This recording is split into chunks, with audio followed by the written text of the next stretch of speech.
Welcome to the Elite BSC podcast, where our entire focus is helping commercial janitorial contractors succeed. You want a growing company, a thriving team, and healthy profits, and we are here to help.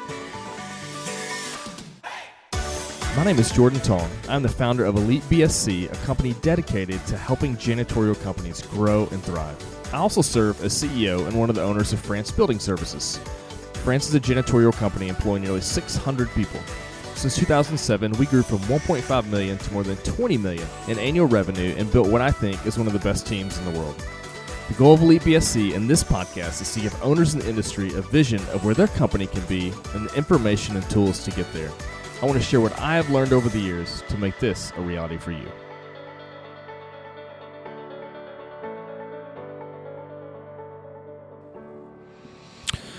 Hey, this is Jordan Tong here with the Elite BSC podcast. So we're on part 2 of a little mini-series I'm doing here on the 5 most important questions you will ever ask about your organization. I've got this book in front of me. Peter Drucker wrote many of the chapters, and then there's some other pretty well-known authors, Jim Collins, Philip Kotler, etc., that are contributors to this as well. But it's a great little short read that helps you as a leader in an organization figure out some of the key questions you should be asking and maybe how to go about running your business. It's kind of a 10,000-foot view, so it's not like tactical necessarily. And I don't think any book really can be tactical that's covering this particular topic. But it is super helpful. So in the last podcast episode that we talked about the first question, which is, what is our mission? And, that's a topic that is obviously important. It helps shape the soul and the direction of the organization and gives some clarity as to where you're going, helps you identify which people need to be on the team and which ones don't. And it functions in many ways as maybe a map, like in terms of knowing where the destination is that you're trying to get to. And also you could maybe say it's like guardrails that help the organization as it grows and evolves and develops, maintain its essence along the way. So the second question, so as we turn to the next part in the book, question number 2 is, who is our customer? And that is the question. And so Peter Drucker wrote that the purpose of a company is to create a customer. The only profit center is the customer. And there's a lot of truth to that. Jack Welch from GE said something somewhat similar, said nobody can guarantee your job. Only customers can guarantee your job.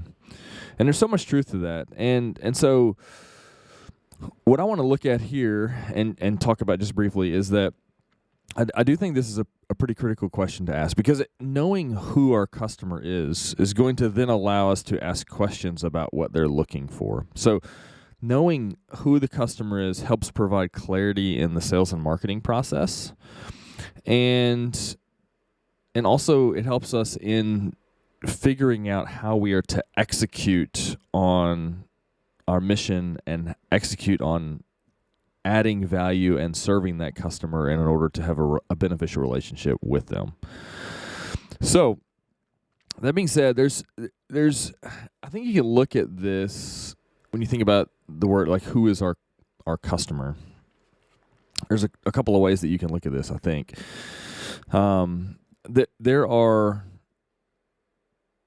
from a big picture standpoint, our customers are the end user of our service. So in that regard, we're talking about, manufacturing facilities, schools, commercial office complexes, or the owners of those complexes, etc.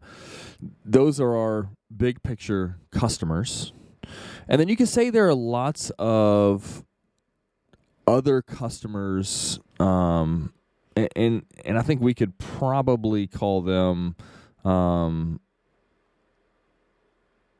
maybe secondary customers, if you will.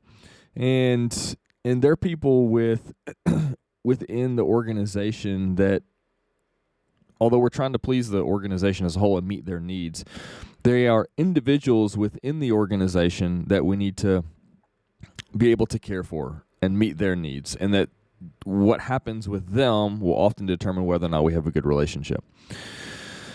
And then finally, Drucker talks about having other types of customers that he would refer to, and he may call them actually secondary customers, but they're basically he calls them supporting customers. And these are people like our employees, for instance.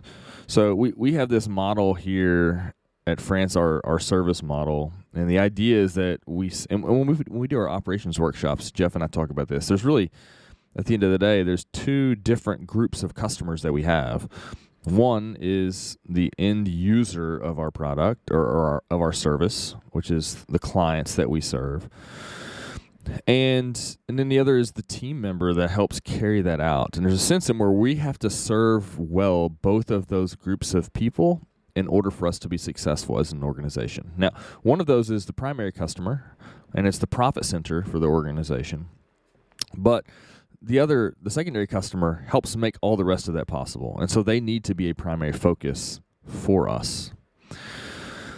So that being said, one of the things as we think about identifying who our customer is, that this gets into some stuff we've talked about regarding marketing work over time. And when we put on our sales workshops, one of the things that we talk through with clients is that you need to identify who we call it your ideal client profile. So your ICP, who is the person that's an ideal customer for you?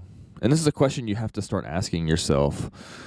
As you grow, as more opportunities pop up, one of the most important questions that you can ask, and it's mentioned in this book too, is you have to know, who are we going to say no to? Who are the people we don't serve well or we can't serve well? And this is a question that has to be asked somewhat regularly because I think it can evolve over time. So I've talked about before that, in our industry, I think when you're a smaller company, your ideal customer is going to be a smaller customer. But as you grow and your company evolves, your ideal customer really might change, and honestly, you may not be able to serve the small customer well anymore, and they no longer become an ideal customer for you. So knowing who our customers are is important, and that helps shape as we think about developing our service model in the cleaning industry. Like, how is it we're going to take care of our customers? Knowing who they are is an important part of answering that question. So, when we're developing prospect lists to go after certain clients to target in the sales and marketing process, we look at various things like geography, and there's some limitations there. But one of the things we really hone in on is, okay, what type of facility? So we're serving people who have facilities. What types of facilities are the places that we want to be our customers? So it's not homes, typically, if you're in the commercial cleaning space. For most of us, it's not restaurants and bars and, retail type establishments like that. And so we have to really hone in, like, what exactly is it? And then this will get us into the next question, which we'll talk about in the next podcast, is what do these people value?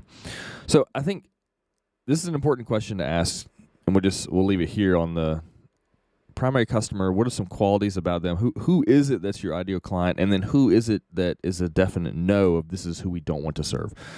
And then let this definition, although it needs to be assessed regularly, every 2 or 3 years, this can help maybe guide the process in terms of sales and marketing and how you develop your operational model. So, and then maybe going into this, the secondary customers, or the people that are inside the facilities that you are servicing, is identifying who those people are. So Philip Kotler in the book gives an example of, think about the car buying process. So there is a sense. Let me just read the quote here to you. It says, "In order to define our customer, we must take a broader view of the buying process. The purchase of anything is a result of several roles being played. Consider the purchase of a new family automobile. The initiator might have been a family friend who mentioned an impressive new car.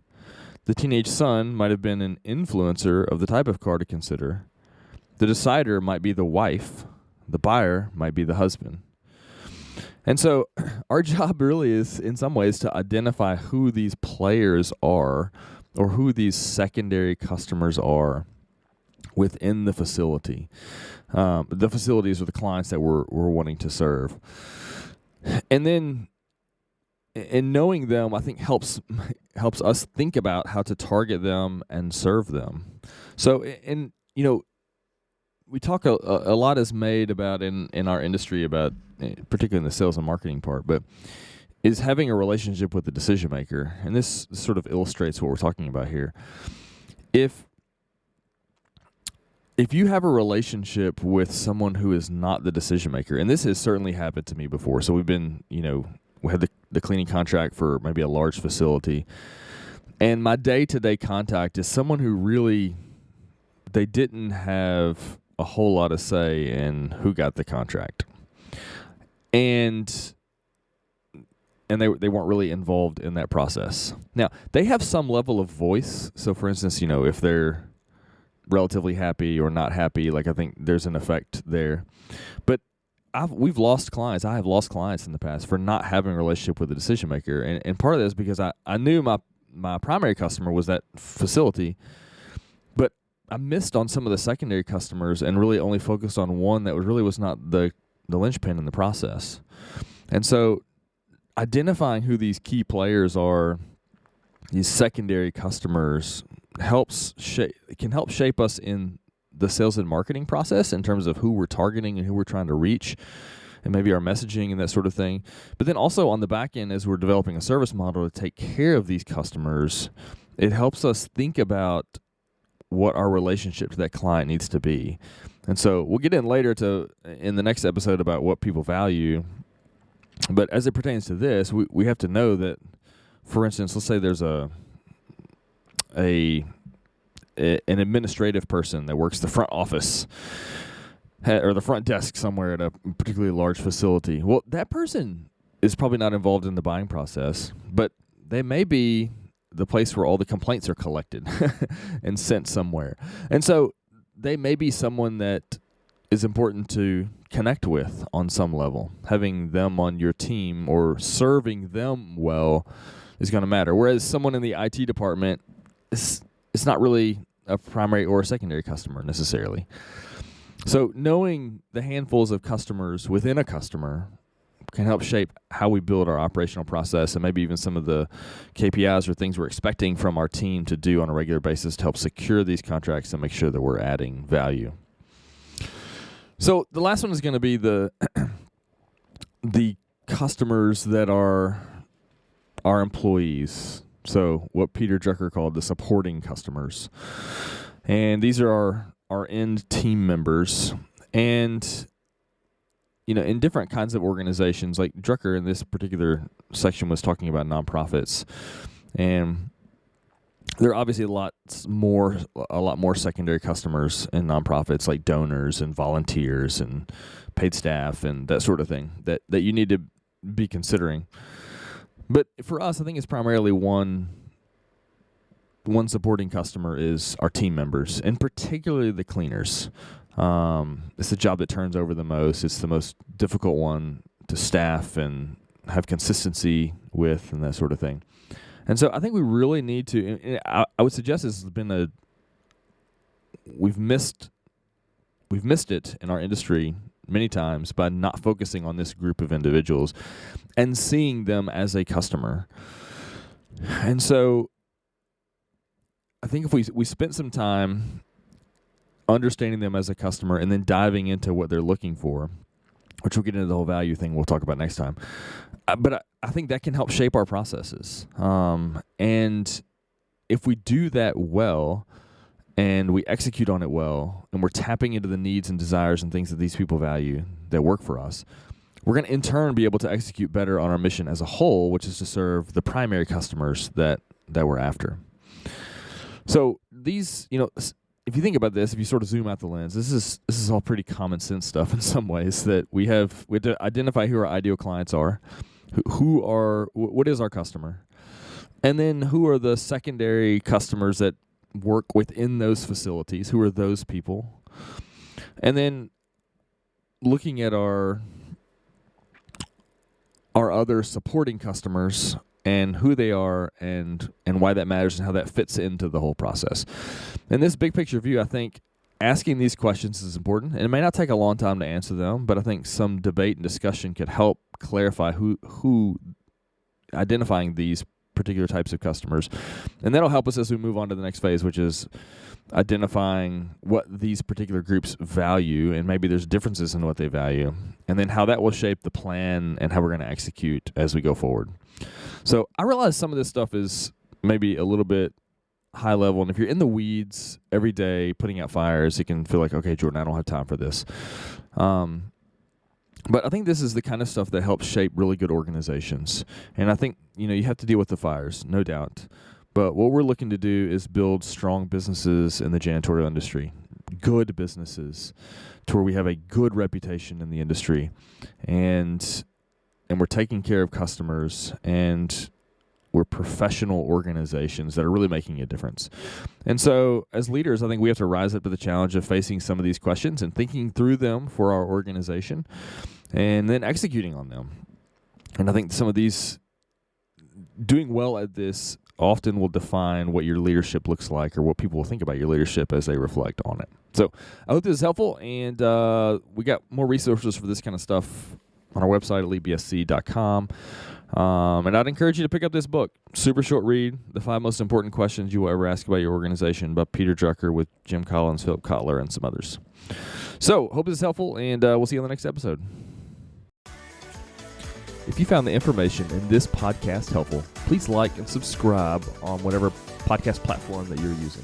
If you would like more resources or help to grow your cleaning company, head over to elitebsc.com. We have loads of articles, videos, free tools, coaching options, and a lot more. If your company is greater than $500K in revenue and you want to take your learning experience to the next level, check out our mastermind group. You can learn more about that at elitebsc.com/mastermind.